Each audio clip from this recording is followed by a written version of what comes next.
que é educação integral? Quantas horas por dia o aluno deve permanecer na escola? O físico, o cuidado com a saúde, o acesso à arte, a defesa do meio ambiente e o respeito aos direitos humanos são pontos fundamentais para a educação integral. Eu sou Gilberto Nascimento e esse é o Diálogo São Paulo. Olá, o Diálogo São Paulo de hoje fala sobre educação integral. Para debater o tema, recebemos o professor da Faculdade de Educação da USP, Eli Gunning. Muito obrigado pela presença, Eli. Também no programa, João Kleber de Santana Souza, diretor da EMEI Gabriel Prestes e ex-coordenador do programa São Paulo Integral da Secretaria Municipal de Educação. Muito obrigado pela presença, João. Eli, o que é a educação integral para o telespectador de casa entender melhor o assunto?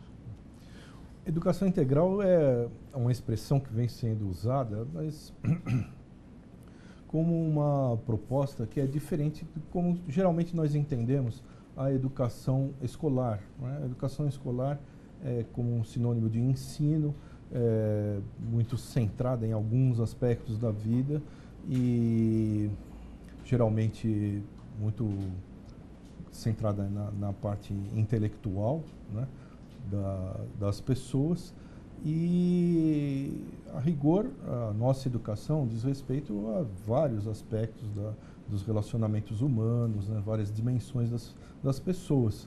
E como em geral nós temos entendido educação como ensino ou estritamente como escola, a expressão educação integral aponta para essa perspectiva mais ampla de que nós estamos nos educando a todo momento, em diferentes situações, com diferentes agentes educacionais, e não são apenas os escolares ou na nossa tradição de sala de aula. Certo. João, e para você, por que a educação integral é importante e necessária? A criança não é só conteúdos escolares, né? Não é só língua portuguesa, matemática, ela tem outras dimensões. Então, quando a gente fala de pensar a educação, da perspectiva da educação integral, a gente está falando de pensar em outras dimensões, dimensão ética, emocional, o corpo, a gente está temas que a criança não se reduz ao seu cérebro. E aí a gente fica colocando como se esses outros aspectos não fizessem parte da educação. A educação integral tenta recuperar isto, né? A criança na sua integralidade, na sua inteireza. E acreditamos que é um dos nós que precisariam ser debatidos, que é a própria concepção de educação que nós temos no país, que a gente sabe que tem diversos problemas.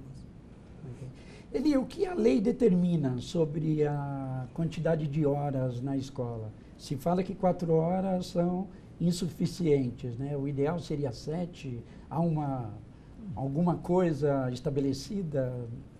Não, de modo geral, o que a lei de diretrizes e bases da educação nacional determina é o número de dias letivos. Ela estabelece um número mínimo de 200 dias letivos. O que é um dia letivo, né? Em alguns lugares há uma especificação de que isso é entendido como o dia em que existe contato direto entre professores e estudantes, né? Agora, um número de horas diárias, até onde eu sei, não está fixado em lei, não é? Mas o importante, diria, não é tanto a quantidade de horas, não é? A ideia de integral tem sido muito associada à jornada escolar, não é? Que na maior parte das vezes é parcial, é de cerca de 4 horas, e se associa a ideia de educação integral a uma extensão dessa jornada, como uma jornada de tempo integral, à semelhança do que seriam as jornadas de trabalho. Mas vale ressaltar que a ideia de educação integral vai muito além da extensão do tempo em que as pessoas estão se educando, mas da perspectiva que se coloca de atuar sobre diferentes aspectos da vida, como o professor João Kleber ressaltou agora há pouco, não é? Que nós possamos oferecer um leque de possibilidades de atividades para as pessoas, de maneira que elas possam ter contato com uma variedade muito maior de experiências, não é? Mas não apenas isso, que possa haver a integração dos agentes educacionais, porque cada indivíduo acaba sintetizando as diversas experiências que tem, que são frequentemente muito descoordenadas, muito desencontradas e às vezes são contraditórias entre si. Quer dizer, muitas vezes o trabalho, a atuação educacional no interior da família contraria a atuação educacional que ocorre na escola ou em outros ambientes.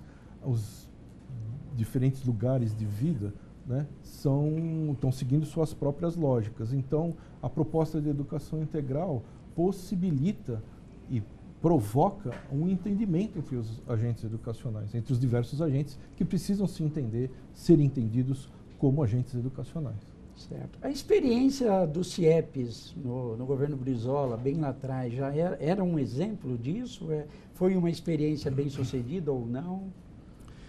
O CIEP é a sigla de Centro Integrado de Educação Pública, né? Eram escolas públicas que apontavam nesse sentido de integração de diferentes dimensões da vida.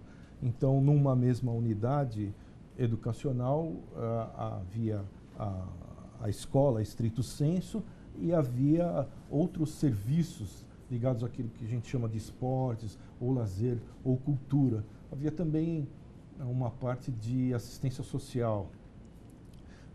Foi uma experiência, né, nesse terreno de educação integral, mas que integrava pela presença num mesmo ambiente de diferentes serviços, né? Mais recentemente, em grande parte aqui na cidade de São Paulo, os Centros de Educação Unificados, CELS, se assemelham a esse tipo de proposta que foi dos CIEPs. Agora, mais recentemente, o que tem se ganhado mais corpo, digamos assim, é a ideia de que os diferentes serviços não estão exatamente num mesmo estabelecimento, né? Que é importante que haja uma interação entre o ambiente interno das escolas e o ambiente externo, imediato das comunidades, e para além disso, do próprio conjunto da cidade, né? Que a cidade seja deliberadamente um ambiente educador, seja uma cidade educadora. A experiência lá do bairro educador de Heliópolis é um pouco isso que você está falando, né? É muito inspirada nessa perspectiva, né? A proposta das organizações locais de Heliópolis é de ter consciência do local como um bairro educador e agir articuladamente nesse sentido. Correto. Ô, João, e experiências como essa estão sendo implantadas assim com sucesso aqui em São Paulo? Estão sendo executadas de maneira que vocês acham ideal? Então, ele recupera a experiência do CELS, que é um exemplo de um equipamento que já foi construído, considerando o esporte e a cultura para o atendimento. E na época eles foram construídos utilizando por base um mapa da inclusão e exclusão. Foi uma pesquisa feita pela professora Aldaís Sposati que mostrava aquelas regiões da cidade mais desfavorecidas, né, mais vulneráveis. Então, eles são construídos em locais de alta vulnerabilidade social. Mais recentemente, a gente tem trabalhado com a perspectiva de ampliação do tempo, mas ainda está num processo muito incipiente, vamos dizer dessa forma. Então, a gente tem já algumas unidades que estão trabalhando nessa perspectiva, mas a educação integral, nessa visão que ocorre dentro da escola e fora dela, ela ainda tem que caminhar muito. Então, a gente começa a discutir muito a perspectiva de... Ele acabou de citar o bairro educador, mas a ideia da cidade educadora, que a cidade de São Paulo é signatária desse... Mas que a gente ainda não tem essas ações de outras... Que a educação pensada, então, que não é só a educação escolar, mas a cultura, o esporte, o verde meio ambiente, a educação ambiental, o atendimento à saúde, assistência, outras pautas da sociedade que precisariam se articular mais. Então, a gente ainda entende que iniciamos um caminho, tem um modelo até de equipamento, mas que não se encerra nisso, né? Estrutura física. E aí precisaríamos avançar para a construção de bairros educadores. Heliópolis é um bom exemplo, mas é como se nós tivéssemos que ter, nos 96 distritos, nas 32 subprefeituras, essa intencionalidade de constituir espaços educadores. A cidade precisaria se ver e ser vista como educadora. E quantas escolas estão integradas nesse programa aí da Prefeitura? Então, hoje de educação integral? O programa no ano passado foi por adesão, as escolas escolhiam querer participar, as crianças passavam a ter 2 horas a mais de aula diariamente. A estrutura da rede hoje no ensino fundamental, né, crianças de 6 a 14 anos, elas ficavam 5 horas, nessas escolas passam a 7. E aí tem um aspecto financeiro, que hoje na recursos do Fundeb é considerado em tempo integral 7 horas. Então essas 83 escolas estão oferecendo um estudo maior. E na educação infantil, no caso das crianças de 0 a 3, é integral, já ficam 10 horas. E as EMEIs, hoje nós já temos 50 delas na cidade que estão atendendo no período de 8 horas. Mas não é só o tempo que nos interessa, né? Mas é possível implantar na rede. E por que algumas escolas aderem ou não? O que leva a essa decisão de achar importante ou não achar importante? Aí que entra essa diferença, que acho que explicita a diferença entre ser tempo integral e educação integral. A preocupação era muito não é só a permanência da criança na escola, com mais do mesmo, que alteraria. Se você está oferecendo algo ruim, você coloca a criança por mais tempo nisso, você está sacrificando, você não está oferecendo. Então, a discussão de educação integral era a escola se reconhecer como nessa visão de uma escola que é além da língua portuguesa, da matemática, mas que ela pode se conectar, por exemplo, com os saraus, que ela pode oferecer mais para essas crianças. Nem toda escola está dialogando com essa concepção. Então, e forçar a escola a fazer uma coisa que não é.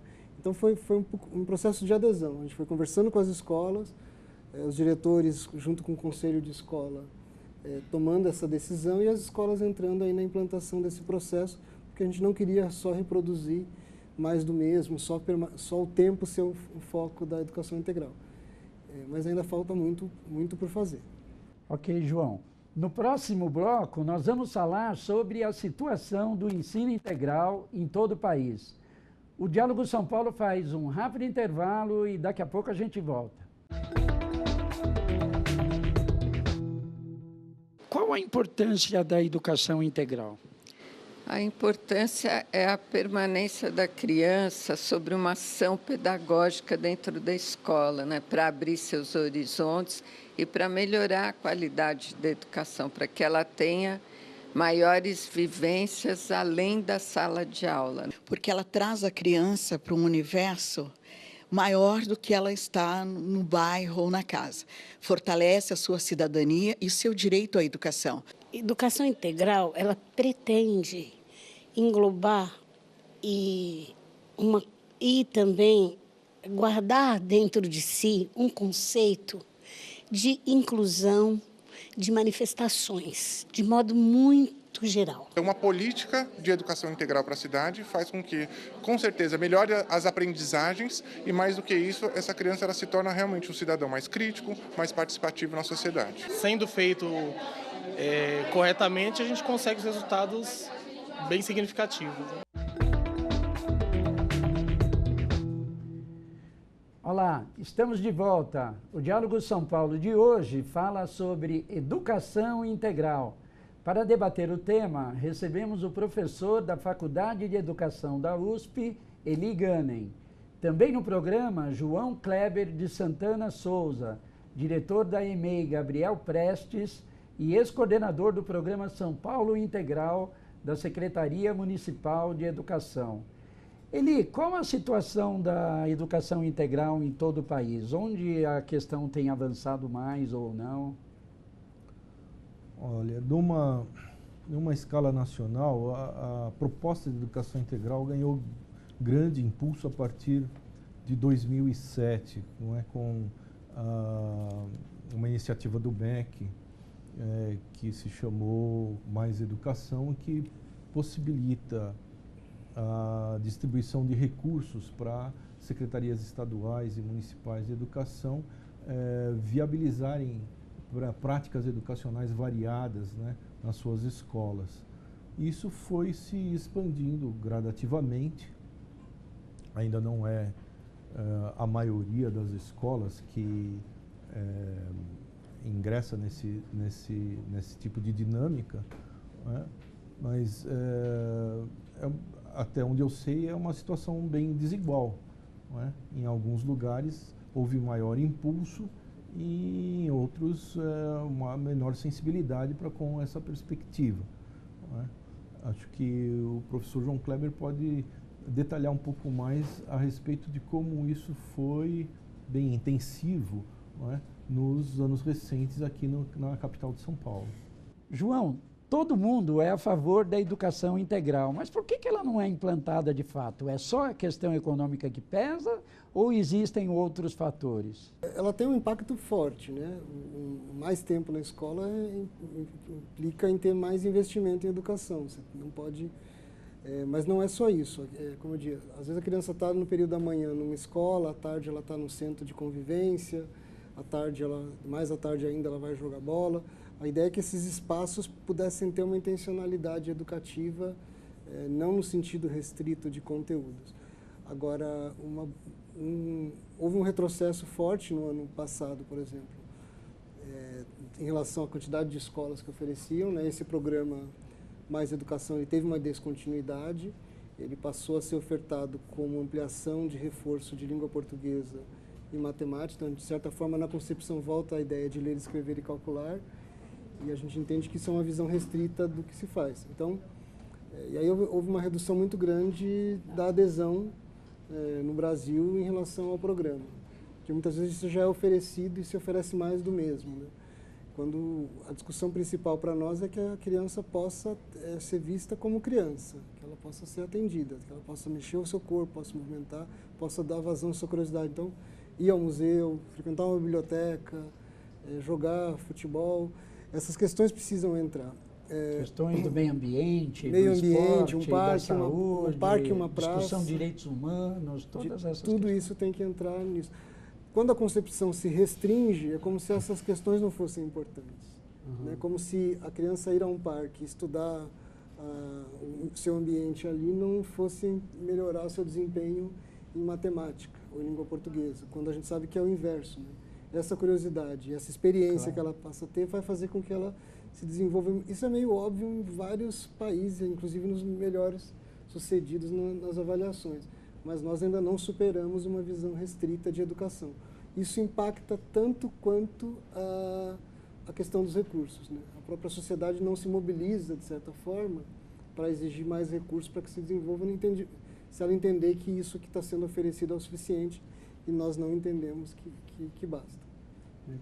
Eli, quais as recomendações que você faria para o desenvolvimento da educação integral nos municípios?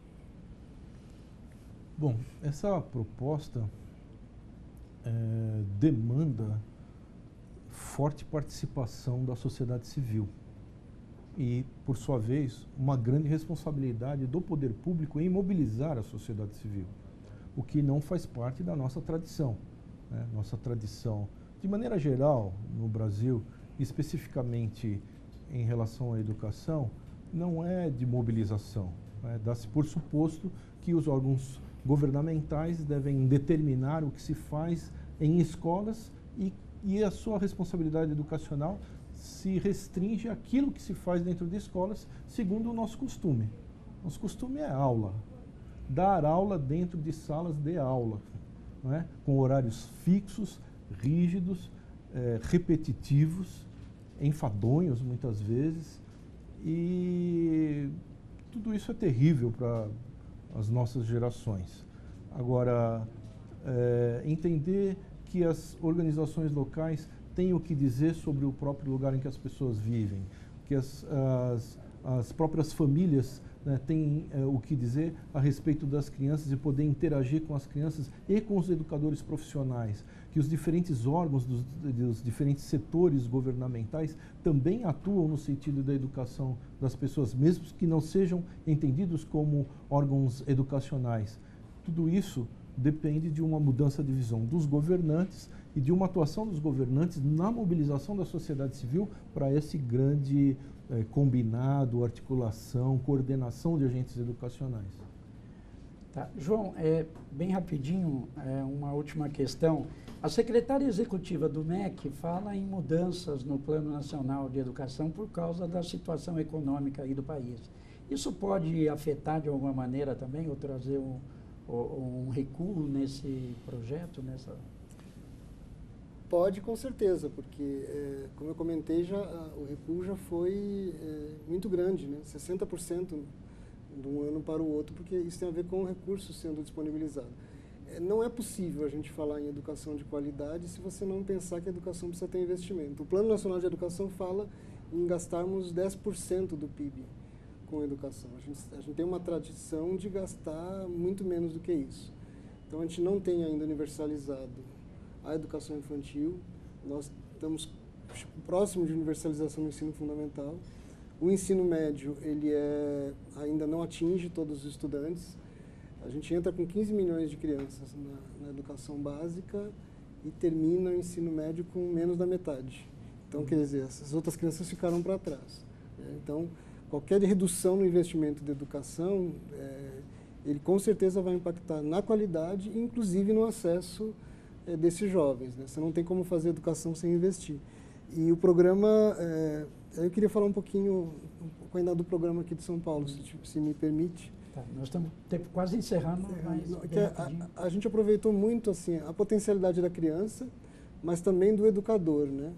Eu queria dar um exemplo assim que a gente nos chama a atenção. A gente gasta em São Paulo algo em torno de 2 bilhões, por exemplo, com varrição de rua, coleta de lixo, e gasta 10% disso com áreas verdes, com os parques. Em outros países a gente sabe que é o inverso. As pessoas não sujam as ruas, as próprias pessoas limpam. Então isso faz parte da educação. O orçamento deveria ser o inverso, né? Mas isso tem a ver com a educação. A outra coisa é quando a gente implantou o programa, e essa expansão do tempo foi, o professor escolhia qual experiência pedagógica ele queria trabalhar com a criança. Então nós tivemos professor de matemática que também era músico. Então ele trabalhava a matemática e passou também a trabalhar a música. Uma professora de inglês que também gostava de trabalhar com o meio ambiente, então passou a implantar a horta na escola.